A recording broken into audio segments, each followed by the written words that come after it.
रे तारी जिंदगानी रो काई जी भरोसो रे थारी जिंदगानी रो सब संसारो है खेल देखता रह जाओला सब संसारो है खेल देखता रह जाओला ओछे उमरिया मेरे करणी कर लीजे ओछे उमरिया मेरे करनी कर लीजे अब चुका तो 84 नाल देखता रह जाओला अब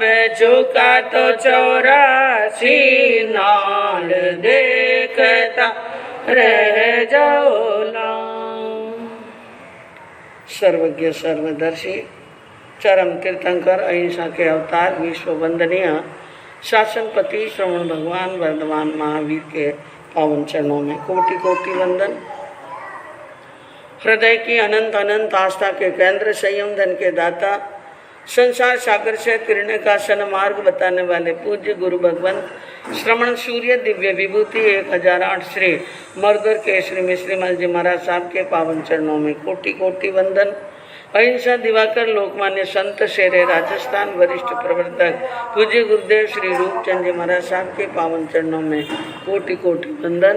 मरुधरा भूषण संत शिरोमणि पूज्य प्रवर्तक गुरुदेव श्री सुकन मुनि जी महाराज साहब के पावन चरणों में कोटि कोटि वंदन। साधना की प्रतिमूर्ति सद्गुणों की उपासिका सरल मना शांत दांत गंभीरा गुरुवरिया माँ सती श्री सज्जन कंवर जी महाराज साहब के पावन चरणों में कोटि कोटि वंदन। धर्म प्रेमी बंधुओं, शीलवती माताएं, सर्वज्ञ भगवान महावीर ने आगमों के अंदर एक सूत्र फरमाया कि कम्मा सच्चा हूँ पाणिणु। प्राणियों के किए हुए सारे कर्म सत्य होते हैं, सफल होते हैं।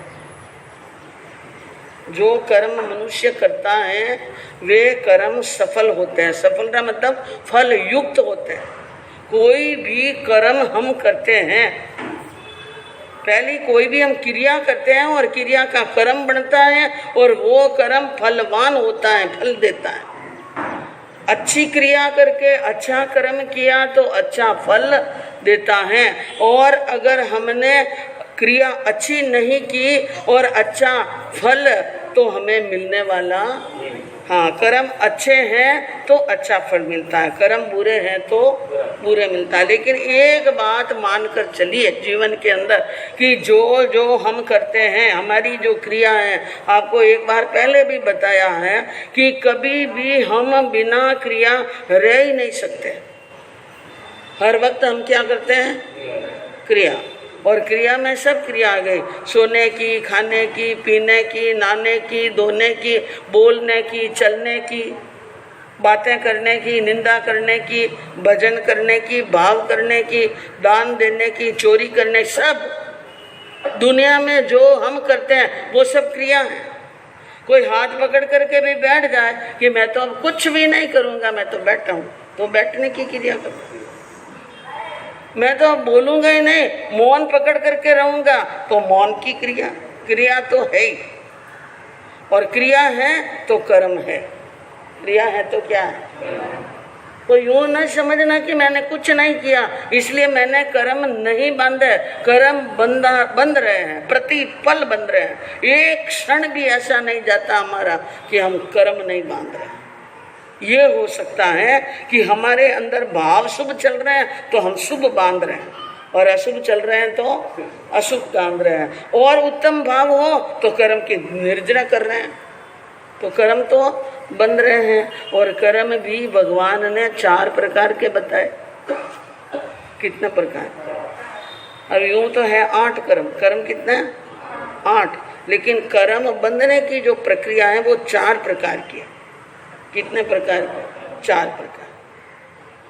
जिसके अंदर बताया स्पृष्ट कर्म, एक बताया बद्ध कर्म, एक बताया निधत्त कर्म और एक बताया निकाचित कर्म। थोड़ा समझना इस बात को। स्पृष्ट कर्म, स्पृष्ट कर्म जिसको एक योग के द्वारा बांधा जाता है, और वो स्पृष्ट कर्म ऐसा है कि जैसे सुइयों का एक ढेर पड़ा है। क्या पड़ा है? सुइयों का ढेर पड़ा है, और ढेर के अंदर जो सुइयां हैं एक दूसरे को स्पर्श कर रही हैं। स्पृष्ट कर्म का मतलब क्या है? सुइयों का ढेर है, और सुइयों का ढेर एक दूसरी सुई को क्या कर रहा है?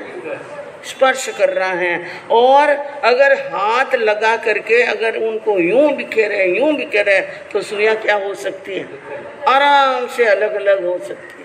इसी प्रकार कुछ कर्म हमारी क्रिया के ऊपर निर्धारित कि हम उस समय कैसी क्रिया कर रहे हैं और किस भाव से कर रहे हैं, उस क्रिया के अनुसार ही जैसे सुइयों का स्पर्श हो रहा है आपस में, वैसे ही कर्मों के पुद्गल आत्मा को स्पर्श करते हैं। क्या करते हैं? स्पर्श। और इस प्रकार के जो कर्म होते हैं जो सिर्फ स्पर्श करते हैं, उनको कर्म को मिच्छामि दुक्कडम देने से टूट जाते हैं। क्या करने से? जो कर्म हमें सिर्फ छुआ है, और वो कर्म तो हमें यानी मिच्छामि दुक्कडम देने मात्र से ही टूट जाते हैं, जिसका एक सर्वोत्कृष्ट उदाहरण है एवंता मुनि का। किनका है? ये दीक्षा लेने के बाद में भी वो संत मुनियों के साथ में ठंडिल के लिए गए थे।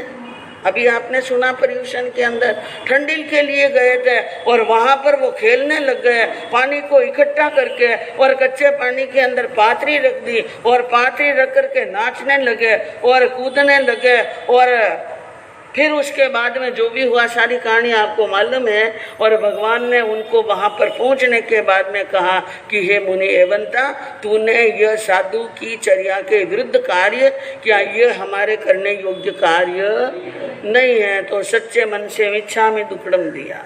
भगवान आज के बाद में ऐसा काम नहीं करूँगा। और भगवान ने स्थवीर मुनियों के पास में भेजकर उनको 11 अंगों का ज्ञान सीखने का फरमाया। तो यह है स्पृष्ट कर्म। एक होते हैं बद्ध कर्म, जैसे एक धागे के अंदर एक एक एक एक करके सारी सुइयां पो देते हैं। किसमें? धागे में। और धागे में पोई हुई सुइयां को भी यानी अलग अलग करना कोई मुश्किल काम नहीं है। तो कुछ कर्म ऐसे होते हैं कि उन धागे में पोई हुई सुइयों की तरह आत्मा के प्रदेशों के साथ में बंध जाते हैं। आत्मा के प्रदेश और कर्म के पुद्गल साथ में बन जाते हैं, और वो पहले वाले कर्म से कुछ मजबूत होते हैं। कुछ मजबूत, ज़्यादा नहीं लेकिन थोड़ा मजबूत।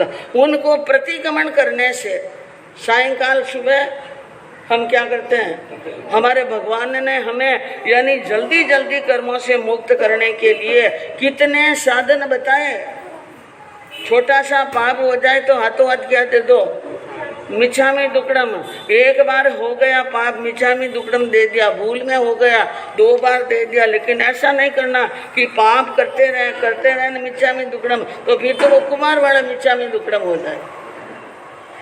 एक बार अनजान में हो गया, समझ में आ गया कि ये पाप है, तो दोबारा दोहराना नहीं। तो वो पाप। दूसरा पाप कि जो सुई में यानी धागे में पिरोई हुई सुई के समान है, और उन सुइयों को अलग करने में थोड़ा सा पुरुषार्थ करना पड़ेगा। तो इसी प्रकार प्रतिक्रमण करने से, इरियापतिक प्रतिक्रमण करने से वो कर्म भी क्या हो जाते हैं? छूट। और तीसरे प्रकार से बनते हैं निधत्त कर्म। निधत्त कर्म, जैसे सुइयां पड़ी हैं, काफी समय से सुइयां पड़ी हैं और वहीं की वहीं पड़ी हैं, उनको हटाई नहीं है, ढेर के रूप में है। और 4 महीने निकल गए, 8 महीने निकल गए, और पानी भी पड़ा, हवा भी आई, और इस कारण से सुइयों में काट आ गया, जंग लग गया। सुई में क्या लग गया साहब? जंग लग गया। और जंग लगने से परस्पर जुड़ गई। एक सुई किसके चिपक गई? दूसरी सुई के। तो इस प्रकार से सुइयों के चिपक जाने से अब उनको अलग करना है तो गर्मी देनी पड़ती है। क्या देनी पड़ती है? तपाना पड़ता है। और तपाने के कारण से, तपाने के बाद में धीरे धीरे वो कांट जंग कम होता है या जल जाता है तो सुइयां क्या हो जाती हैं? अलग हो जाती हैं। तो कुछ कर्म ऐसे होते हैं जिसको तपस्या करके तोड़े जाते हैं। क्या करते हैं? तपस्या। जो हमारे जिन शासन के अंदर तप का बहुत बड़ा महत्व है, और आप देख रहे हैं हमारे यहाँ पर प्रतिदिन तप का क्या लग रहा है? मेला लग रहा है। और भाई और बहन, और इस वर्ष मैं यूँ कह दूं कि छोटे छोटे उम्र वाले कमारे कमारे भाइयों ने और बहनों ने तपस्या करके जड़ियाँ लगाई तो कोई अतिशयोक्ति नहीं। छोटी छोटी बहनों ने छोटी छोटी उम्र में और 9-9, 11-11 की क्या की हैं? तपस्या की हैं। और बड़ी उम्र वालों ने भी की हैं और प्रौढ़ उम्र वालों ने भी की हैं और निरंतर वर्षितवादी तपस्या। तो तप एक ऐसी चीज है जैसे जंग लगी हुई सुइयां आपस में मिल जाती हैं तो आत्मा के साथ में कर्मों के पुद्गल का इस प्रकार जुड़ जाना उसको कहते हैं निधत्त। तपस्या के द्वारा ही तोड़े जाते हैं। किसके द्वारा? मिच्छा में दुक्कड़म न प्रतिक्रमण करने से टूटने वाले नहीं हैं, उनको तपस्या के द्वारा तोड़ा जा सकता है। जैसे अर्जुन माली, किसने तोड़े थे? अर्जुन माली ने तोड़े थे। तो इसी प्रकार और एक होते हैं चौथे प्रकार के, चौथे प्रकार के कर्म होते हैं निकाचित कर्म। कौन से कर्म? निकाचित कर्म, जो पुद्गलों के साथ में, आत्मा के साथ में कर्मों के पुद्गल ऐसे जुड़ जाते हैं। कैसे जुड़ जाते हैं कि जैसे यानी सुइयों को लाल करके भट्टी के अंदर, सुइयों को क्या कर दे? भट्टी में लाल। बराबर ध्यान देकर सुनिए आप, निकाचित कर्म किसे कहते हैं? सुइयों को एकदम भट्टी के अंदर लाल कर दे और लाल करने के बाद में उन सुइयों को यानी गट्ठे के ऊपर रखकर खूब पीटा जाए। क्या कर ले? खूब पीटे, ऊपर से, नीचे से, आड़े से, टेढ़े से, बार बार गर्म करके, बार बार टूटे, बार बार गर्म करके, बार बार तोड़े और बार बार उसके ऊपर यानी मार पड़े तो क्या होता है? सुई सुई रहती है। क्या क्या बन जाएगी? पिंड, एक गट्टा बन जाएगा। और वापिस सुइयों को डालने के लिए वही प्रतिक्रिया करनी पड़ेगी जो पहले की थी। पहले जो प्रतिक्रिया लोहे की हुई कि सुइयां कैसे डाली थी, वो सारी क्रिया उस समय करनी पड़ती हैं। तो निकाचित कर्म क्या कहते हैं? निकाचित कर्म वो होते हैं जो कर्म अपनी आत्मा के प्रदेश और कर्मों के पुद्गल जुड़ करके एक में हो जाए। क्या हो जाए? एक में, कि जैसे जलती हुई भट्टी के अंदर डाला हुआ लोह का गोला एकदम लाल हो जाए। अब उसके अंदर भेद करना मुश्किल है कि गोला कहाँ पड़ा है। इतने बड़े बड़े अंगारे पड़े हैं, उसके बीच में यानी लोहे का काला गोला कहाँ है वो समझ में आने वाला नहीं है। बस ऐसी स्थिति हो जाती है, उसको कहते हैं निकाचित कर्म। और ये कर्म मन, वचन और काया तीनों के योग मिलते हैं। और फिर पाप करने के बाद में मन में क्या हो जाते हैं? राजी, पश्चाताप नहीं, खूब राजी होते हैं। और इतने राजी होते हैं पाप करके कि जिंदगी में जब तक जिंदे रहते हैं ना तब तक उस पाप कर्म की अपने मन से प्रशंसा करते हैं। जैसे इनका उदाहरण है श्रेणिक महाराज, जिन्होंने एक बाण छोड़ा और एक बाण छोड़ने के बाद में 2 जीव मर गए। तो जिंदगी में जब भी वो कोई बात आती अपने सैनिकों के, अपने वीरों के सामने, योद्धाओं के सामने कहते हैं कि मेरे जैसा तीरंदाज कोई नहीं, एक बाण छोड़ा ना 2 जीवों को मैंने मौत के घाट उतार दिया। इस प्रकार की अपनी आत्म प्रशंसा करते रहे तो नरक का क्या बन गया? आयुष बन गया। उसके बाद में उन्होंने समकित भी प्राप्त की अनाथि मुनि से, जैन धर्म को भी माना, भगवान महावीर को भी माना, लेकिन फिर भी वो निकाचित कर्म थे। इस कारण से नारकी का आयुष नहीं टूटा, सो नहीं टूटा, उनको भोगना ही पड़ता है तो ये होते हैं बंधुओं निकाचित कर्म। तो भगवान महावीर क्या कहते हैं कि जीवन के अंदर मनुष्य का जीवन प्राप्त करने के बाद में हमें कर्मों से हमेशा क्या रहना है, डरते रहना है। तपस्वी सब आ गए, एक कोई बात, तो हमें कर्मों से डरते रहना है। और आपके सामने कहानी चल रही है अंजना सती के जीवन चारित्र की, और जिसके अंदर आपने ये सुना कि अंजना के अंदर जो कर्म बंधे हुए कर्म हैं उनके कारण से कई प्रकार की आपत्तियां और विपत्तियां आई, कर्म भोग रही है और अपने मन के अंदर बहुत ही पीड़ा को भोग रही है, अपमान को भोग रही है। एक राजा की राजकुमारी, एक बड़े घर की बेटी, एक बड़े घर की बहू है, लेकिन सुख नाम की कोई चीज नहीं है। इतने समय से उसने जीवन के अंदर बहुत दुख देखा। शादी करने के बाद में 12 वर्ष बीत गए और अब जब कर्म संपूर्ण टूटने का समय आया, जो कर्म पवन जी के साथ में अंजना के साथ में बंधे हुए थे वो कर्म टूटने का क्या आ गया। हाँ, शुभ कर्मों के उदय से आयो प्रेम अमाप, क्रोध हट्यो सती ऊपर, करे कुंवर संताप। शुभ कर्मों के उदय से, देखिए शुभ कर्मों का उदय होता है तो ऑटोमेटिक सारी स्थितियां अनुकूल बनने लगती हैं। अगर आपके जीवन में, हमारे जीवन में, बहनों के जीवन में अनुकूल स्थिति है तो समझना शुभ का उदय है। किसका उदय चल रहा है? शुभ का। और अच्छा करते हुए भी हमारे साथ में अगर बुरा हो रहा है, फल नहीं मिल रहा है, सुख शांति नहीं मिल रही है, जीवन के अंदर हमें 1 मिनट का भी मान लो आनंद नहीं मिल रहा हो, तो किसका उदय है? अशुभ का। तो शुभ कर्मों का उदय हुआ। जो पवन जी इतने समय से नफरत कर रहे थे, अंजना से घृणा कर रहे थे, अंजना नाम नहीं सुनना चाहते थे, अंजना का मुख नहीं देखना चाहते थे, अब उनके प्रति प्रेम जागृत हुआ। क्या हुआ? प्रेम जागृत। और क्रोध हटियो, क्रोध हट गया। इतना क्रोध आया था, सारा क्रोध एकदम क्या पड़ गया?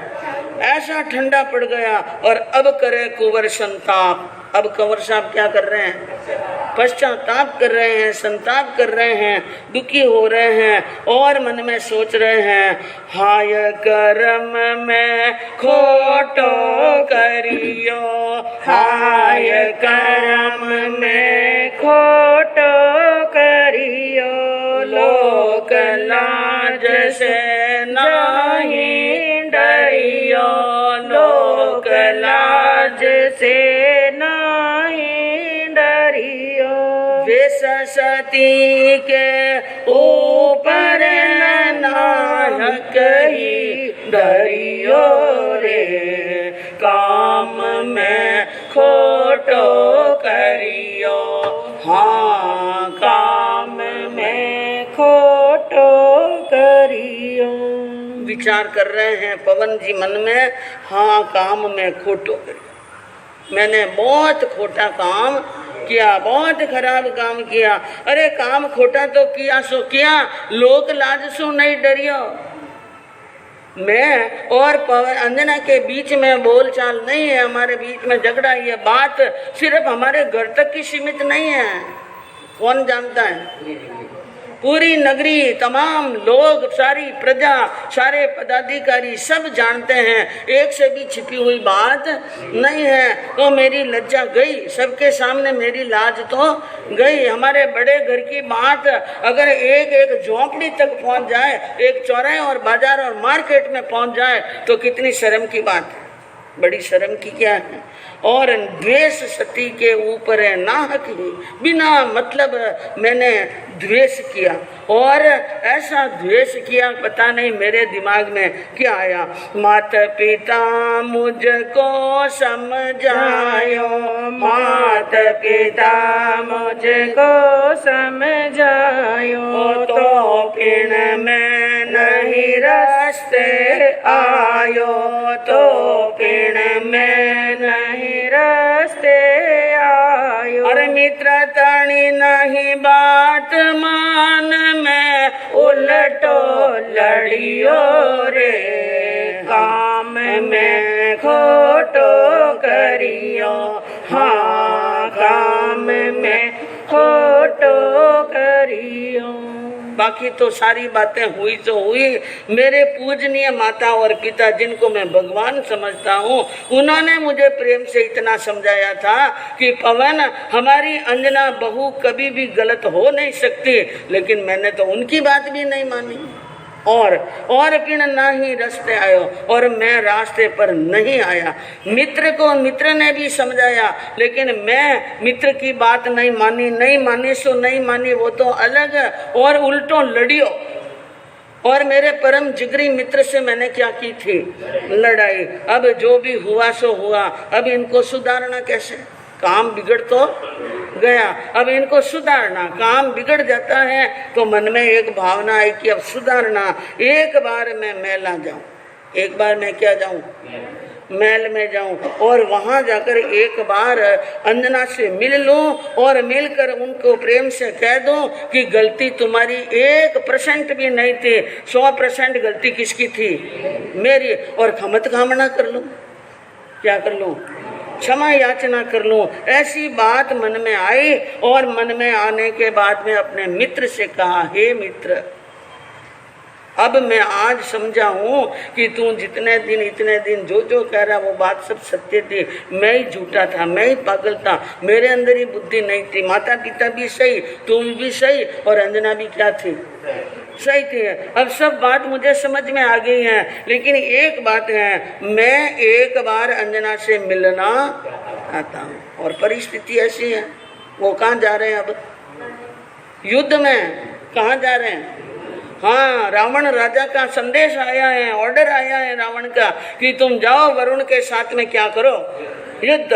तो त्रिखंडाधिपति का वहां पर संदेश पहुंचा हुआ है, युद्ध के लिए प्रस्थान कर चुके हैं। अब बीच में अंजना से मिलने के लिए जाना कैसे संभव हो सकता है? पवन जी को कहा मित्र ने कि मित्र, ऐसी घड़ी में और ऐसी स्थिति में हमारे साथ में चतुरंगी सेना है, कैसे जा सकते हैं? उन्हें कहा कुछ भी हो जाए, आकाश और पाताल भी इकट्ठे हो जाए, लेकिन मुझे अभी कभी कहाँ जाना है? हाँ,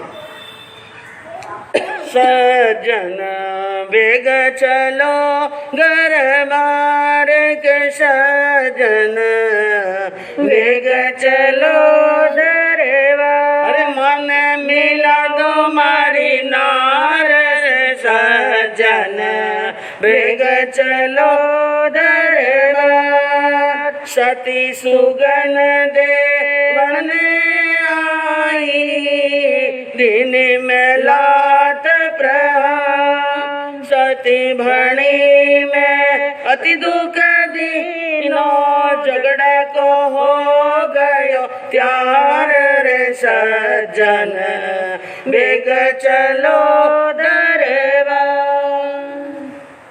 कहा मित्र, कोई ऐसा उपाय करो, जल्दी से जल्दी घर पर चलो। मैंने बुरा किया, बुरा नहीं, बुरा का बुरा और बुरा से भी ज्यादा बुरा। सती तो सुगुण देने के लिए, हमारी जीत की कामना, हमारे सकुशलता की कामना लेकर के सगुण देने के लिए आई थी, लेकिन मैंने क्या किया? लात मारी। बैठे बैठे क्या मार दी? लात उनको नीचे गिरा दी, सबके सामने हंसी का पात्र बना दिया, उनको बहुत दुख दिया। और मैं झगड़े के अंदर यानी लड़ाई में, युद्ध में जा रहा हूँ जीत फतेह करने के लिए। किसी के कलेजे को जलाकर, किसी को दुखी देकर, किसी का अपमान कर और किसी को नीचे गिरा करके मैं जीतने के लिए जाऊं तो सफलता मिलेगी क्या मुझे? कभी मिलने वाली? हाँ, युद्ध में कैसे जीत होगी? अब सोचने लगे पवन जी कि उनको रुला करके, उनको दुखी कर मैं जाऊं तो युद्ध में जीत होने वाली? कुछ तो सोच विचार, थोड़ा सोच विचार और कोई न कोई आइडिया निकाल, क्योंकि तू ऐसा बुद्धिमान मित्र है, तेरे पास में कोई न कोई तो रास्ता अवश्य ही निकलेगा। और छाने छुप कर चलो, किसी को पता नहीं चलना किसी सेना के सैनिक को, सेनापति को, किसी को पता नहीं चलना, इस प्रकार चलना है। तो मित्र ने कहा अगर ऐसी ही आपकी भावना बढ़ ही गई है और अभी के अभी जाना चाहते हैं तो अभी रवाना हो जाओ, इसी वक्त क्या हो जाओ। हाँ, अरे सज्जन सुन कर सोचियो सर ऐसा करो उपाय, रातों रात पहुँचो महला में, रातों रात में पहुँचो महला, जो नहीं होत हसाय जी धन सती अंजना, साचे सतवंती राचे शील में।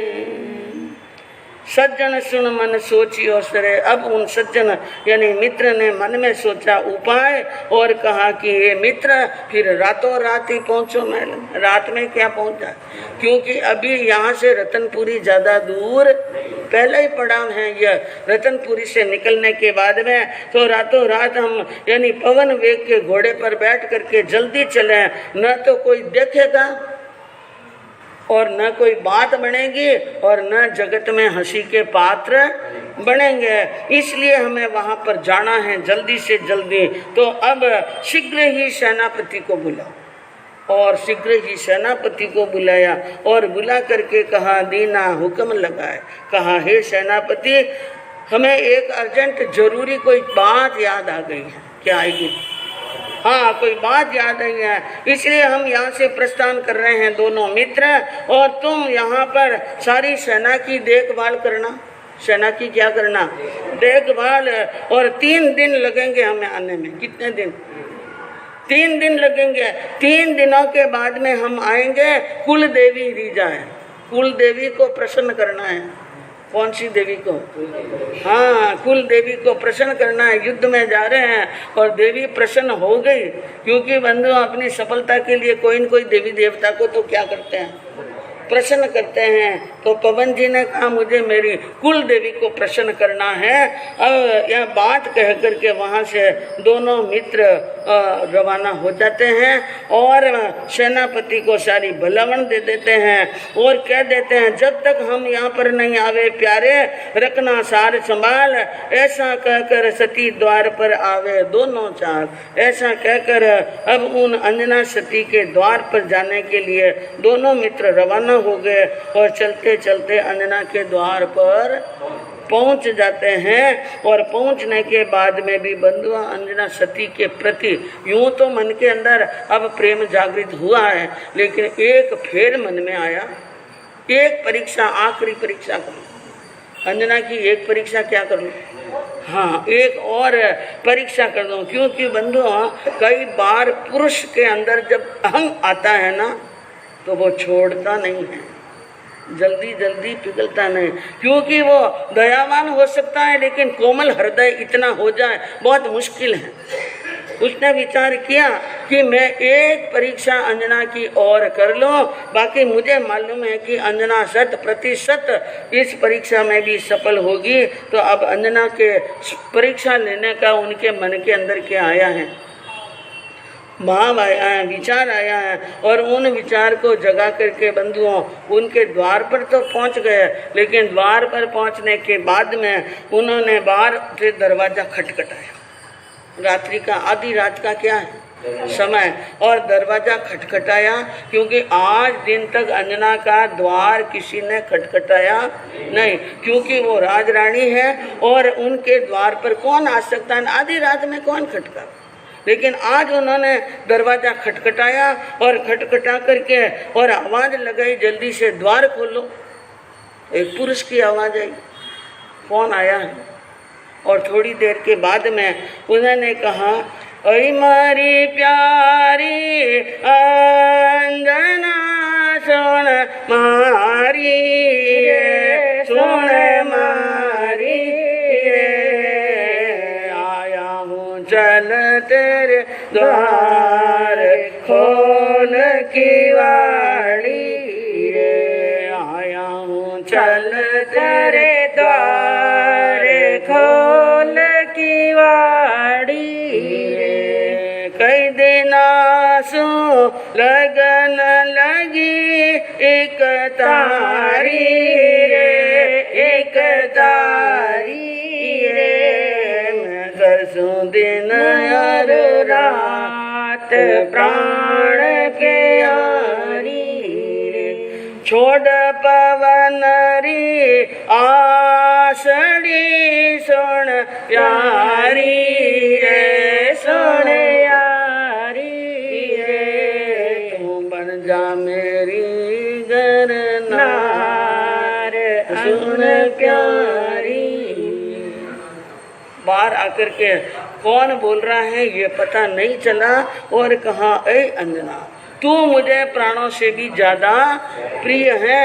तुम्हारा रूप, तुम्हारे गुण, तुम्हारी चतुराई सुन करके मैं तुम पर बहुत फिदा हूँ और आज मैं हिम्मत करके तेरे द्वार पर आ गया हूँ। इसलिए जल्दी से घर का दरवाजा खोल। कई दिनों की लगन लगी थी लेकिन इतने दिन आने की हिम्मत नहीं पड़ी। आज मुझे हिम्मत पड़ी है क्योंकि पवन जी घर पर नहीं है। पवन जी कहाँ चले गए? युद्ध क्षेत्र के अंदर लड़ाई के लिए रवाना हो गए हैं। तो तू पवन के खुश होने की और मनाने की आशीष और आशा छोड़ दे। वो कभी आने वाले नहीं हैं और वो तुम्हारे बनने वाले नहीं हैं। तू बन जा गरना, तू मेरी क्या बन जा, पत्नी बन जा। मैं तुम्हें सुख से रखूंगा, आराम से रखूंगा। इस प्रकार यानी एक पराया पुरुष बन करके अंजना को पुकार रहे हैं पवन जी। और अंजना ये बात सुनी तो यूं समझो उन शीलवती के कानों में तीखे तीखे किल्ले चुभ गए हो, उतनी पीड़ा हुई। ऐसा नीच व्यक्ति, ऐसा अधम व्यक्ति और ऐसा मूर्ख व्यक्ति कौन है जो पवन जी के बाहर कदम रखते ही मेरे घर के क्या खोले हैं, दरवाजे खोलने की बात कह रहा है। तो बंधुओं ये बात सुनकर अंजना कोई खुश नहीं हुई। उनको इतना क्रोध आया, इतना क्रोध आया। सती अंजना और उनकी सखी दोनों अंदर बैठी बैठी सोच रही हैं कि इतनी हिम्मत करके आए हैं। उनको न तो महाराजा प्रहलाद सिंह जी का डर है न पवन कुमार का है। उन्होंने कहा कि तेरे अंदर अक्ल नाम की चीज हो और कुछ मनुष्य की मानवता बची हो तो यहाँ से क्या हो जा रवाना, नहीं तो तुम्हें जिंदा रहने का भी अधिकार नहीं है। मौत के घाट उतार सकती हैं हम। इस प्रकार की बात गई और बंधुओं अंदर बैठी बैठी बोल रही हैं दोनों, और वे दोनों क्या खड़े बाहर खड़े हैं। तो अब आपके सामने इनके आगे का वर्णन और पवन जी क्या कहते हैं, अंजना और क्या क्या बातें सुनाती हैं। और बंधुओं क्योंकि यह एक धर्म का मामला है, एक कर्म का मामला है। एक तरफ उनको कर्म सता रहे हैं और एक तरफ वो अपने धर्म में क्या है, दृढ़ हैं, अपने शील में दृढ़ हैं। और शील और धर्म और ये तप और ये भावना और ये दान, ये सभी मोक्ष के अंग कहलाते हैं। तो हमारे यहाँ पर आज एक बहन की तपस्या है।